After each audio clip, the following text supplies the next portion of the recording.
Okay,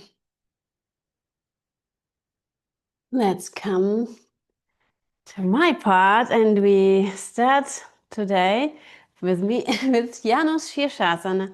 Shirasana. It is a head to knee pose, and I will just quickly show you. In Ananda Yoga, we sit normally on a blanket, and then we go into the pose together. Just to let you know that there's an active phase where the spine remains straight, and then there will be a second phase, a relaxation phase where the spine is bent over the leg. So if you want, we can sit together with the legs straight in front on the edge of a blanket so that the sit bones are leveled. This pose has a lot of benefits. The most important ones are that it stretches the whole back side of the body, and it also opens our hips, and it can release physical, mental, and emotional tensions. For spinal injuries, you have to see where the injuries are. Important to remain in your comfort zone, never go into hurting. Perhaps you can have some, you could bend a little bit your knees or even remain in the active phase. For cardiovascular problems, no, there are no special indications. Just remain with the breath natural and don't strain. So let's start with the left leg. So we bend our right knee to the chest, and then from the hip we rotate this leg outside. If you need, you could put a block underneath your knee if it's not coming to the earth, or also blanket. And then we inhale and sweep our arms up in front of the body.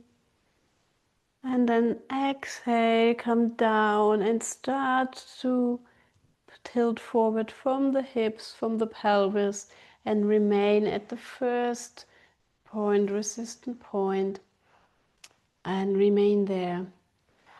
Just inhale and exhale deeply. I'll come out to see in this active phase. In the inhalation, you lengthen your spine, and in the exhalation, you can see if you can deepen the pose. Throughout the whole pose, the leg is lengthened on the floor. And now you do one last inhalation, lengthen the spine, and then you exhale and come to the floor with your bend your upper body, and you come as close as you can with the head to the knee, but don't remain open with the chest. The shoulders remain open. Don't collapse down, but feel the lengthening of the spine and relax in this position. Here, the deepening is through relaxation. And you probably already feel how you can harmonize with everything what is around you. And you can mentally affirm left and right and all around. Life's harmonies are mine. Beautiful. Left and right and all around. Life's harmonies are mine. Now you can inhale and walk the hands back. Capture the straight spine and come up sit into a cross-legged position and feel the energy that you just created with this asana. Perhaps you can feel the difference between the sides.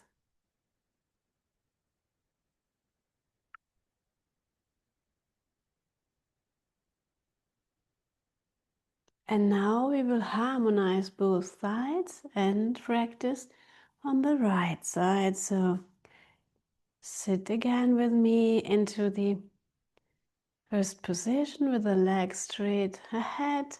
Great. Then bend your left knee. And from the hips, you turn outside. Let the knee come to the floor. Have the heels lengthened, the right, the leg is lengthened. And then inhale, sweep the arms up in front of the body.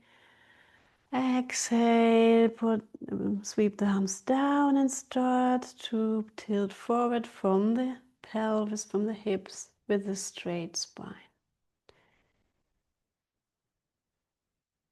Inhale and exhale deeply in with a diaphragmatic breathing.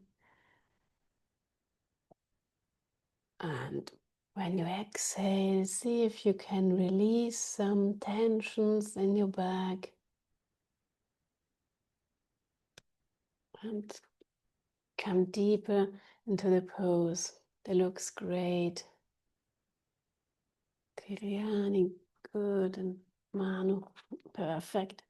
So now you lengthen one more time when you inhale the spine, and then you exhale and round. Come forward with the upper body as far as it's comfortable, and keep breathing deeply. See if you can, through relaxation, deepen the pose. It looks beautiful for all of you. Now you can really feel the harmonization between both sides, the left, the right, the feminine, the masculine part, and you could mentally repeat left and right and all around. Life's harmonies are mine. Left and right and all around. Life's harmonies are mine. Now inhale and walk your hands back. Capture the straight spine. Sit into a comfortable position and feel the effects. Integrate the energy.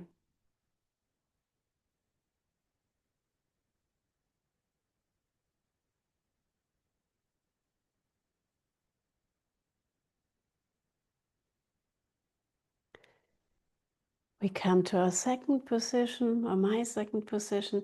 It's Bhujangasana, Cobra pose. And it has also a lot of benefits. It opens our chest and shoulders, upper body. It strengthens our back muscles and opens also the back and energizes it.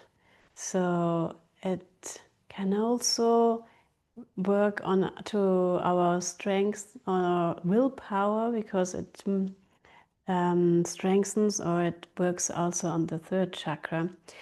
If you have spinal injuries, it depends again where the injuries are, and if you have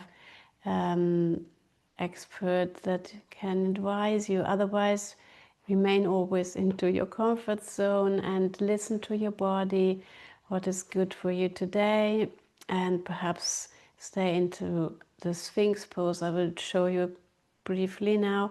The same counts for cardiovascular issues.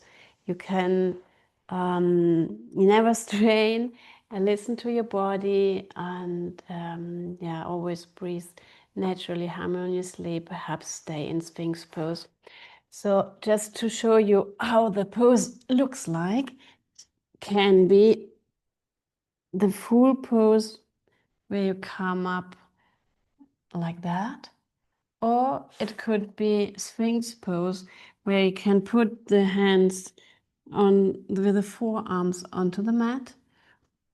The forearms can also be with the elbows under the shoulders, so it's a little bit a deeper bend.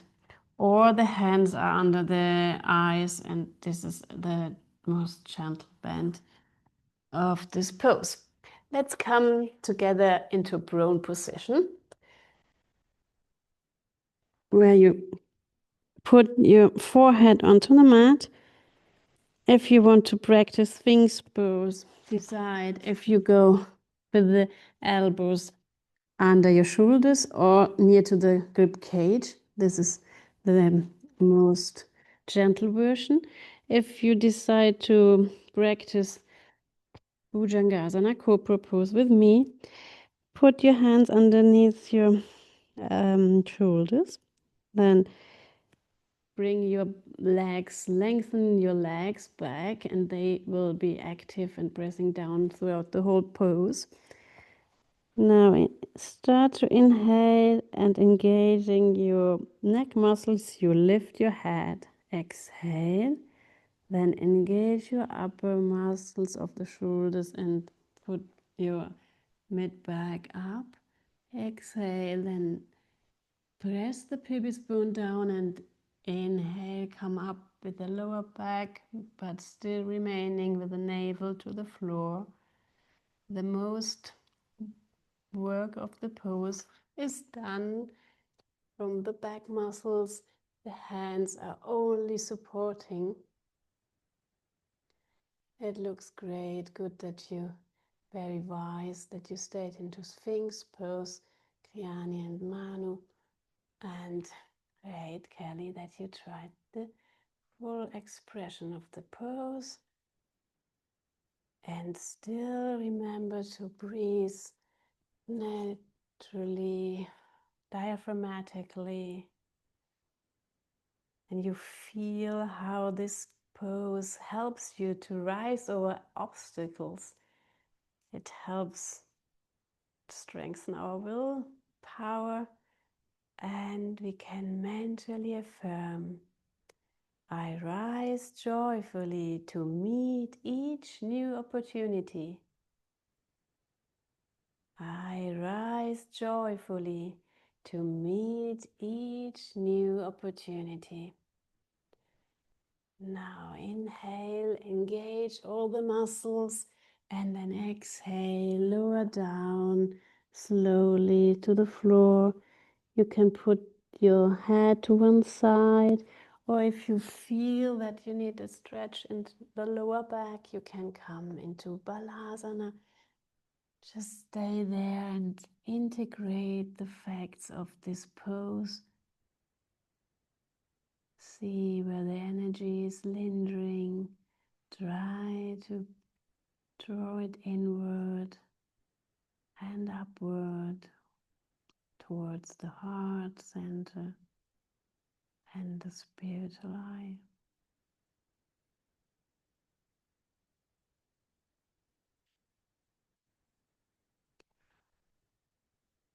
Now we come to Sasamgasana, hair pose.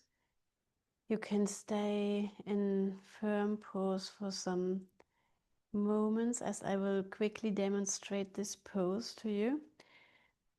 We will start in Balasana. You will firmly grasp your heels and then come up with the head will be close to your knees, and then come up with the buttocks and have this great stretch of the back body. The arms are lengthened and firmly grasped to the heels to counteract against the legs that are pushing forward, and on the head there is only little weight. If you have difficulties to reach your heels, you could tuck your toes under. This is easier to get to the heels. Or you can also grasp your thighs or your opposite wrists. Or you could even bring your arms forward on the mat, straight like in Sphinx pose, or interlace the fingers and form a cup where the back of the head can rest inside.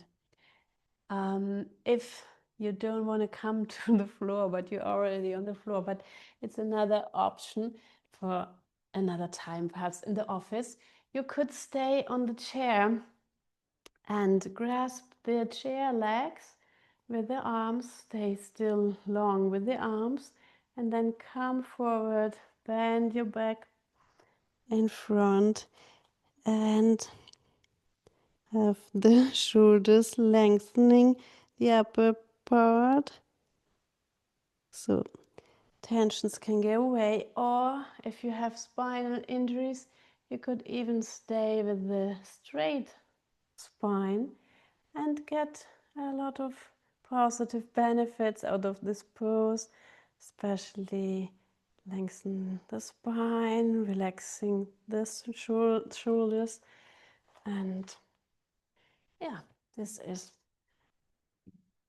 those are some variations for this pose. So let's practice together. We are already all in Balasana. Exactly, come to Balasana. Put your hands perhaps in front. This is easier to grasp the ankles in the right way. The palms are looking each other. And then the fingers go into the instep of the foot and the thumbs are outside of the foot. We put your head a little bit closer to your knees, and then with the next inhalation, come up with the buttocks. Keep the grasp the heels firmly.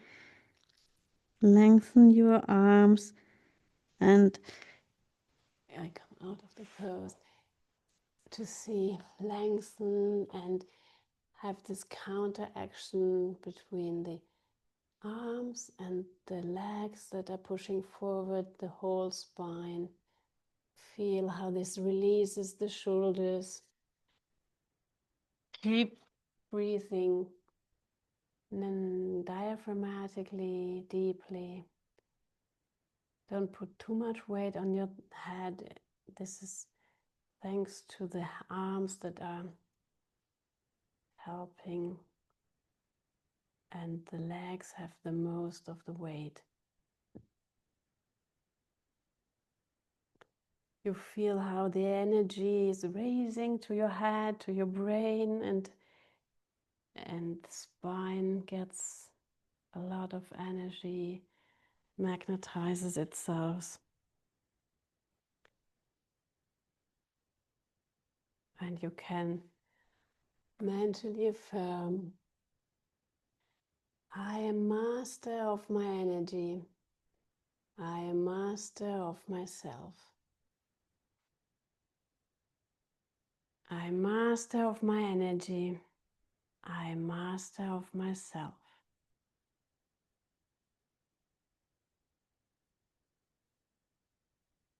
Inhale and come slowly out of the pose with the buttocks that goes to the heels.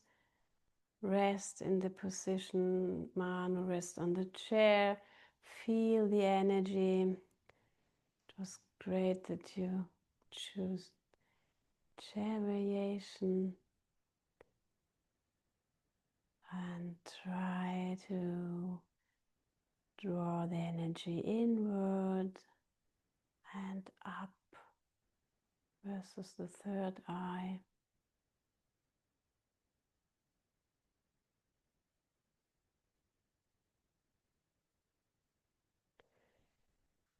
Now we come to Ustrasana. And here we have also two positions, the active or easier variation and the full expression. The pose opens up our chest, our front of the body. It helps to increase the muscles in the back and to flexibilize the back, the spine, so that the energy can flow better. If you have cardiovascular issues, don't strain and listen to your body. Perhaps you have to stay in the first pose. You will see important that you can always breathe naturally. The spinal issues can be beneficial back bends, as it can also be injuries, so you have to evaluate if today is a good day, and never get into outside of your comfort zone. So the first position is that you bend back from your breast is always the highest point. The thighs are always vertical, and you help with the hands. I will show you the position later to remain in this vertical position with the thighs. And then the second phase can also be with the toes tucked under, is on the heels. Can be like that. That's the second phase. So we will do it together. Come onto your knees, hip width apart, the thighs are parallel, and now the hands go onto the pelvis with the fingers pointing down, and they help to remain forward as if you had a wall onto in front of your thighs. You remain to this wall the whole time. Now we inhale and sweep back with the upper back up and back. The point of the breast is the highest point. The neck is in line with the spine, never jackknifing. I'll have a look at your positioning. It looks great. If it's too heavy, the head, you can always tuck the chin under and come with the chin to the breast. Great, yes.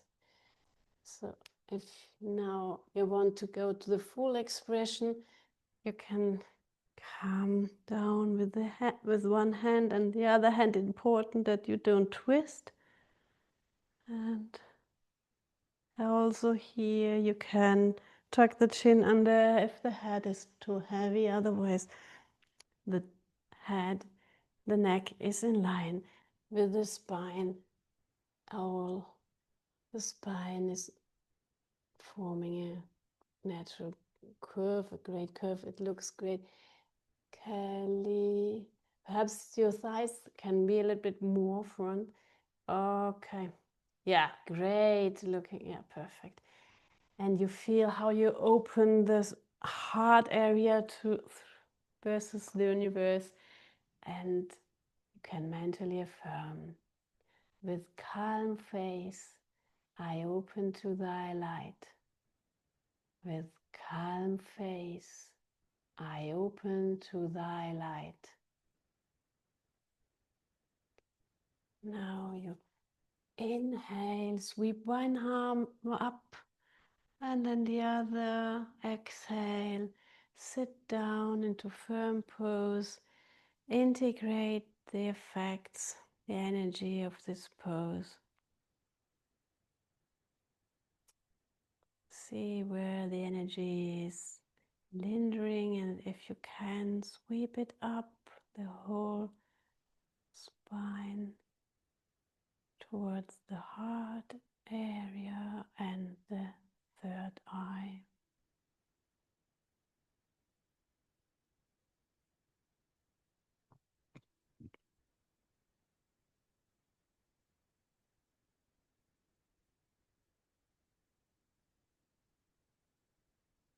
Yeah, thank you very much. This was my part.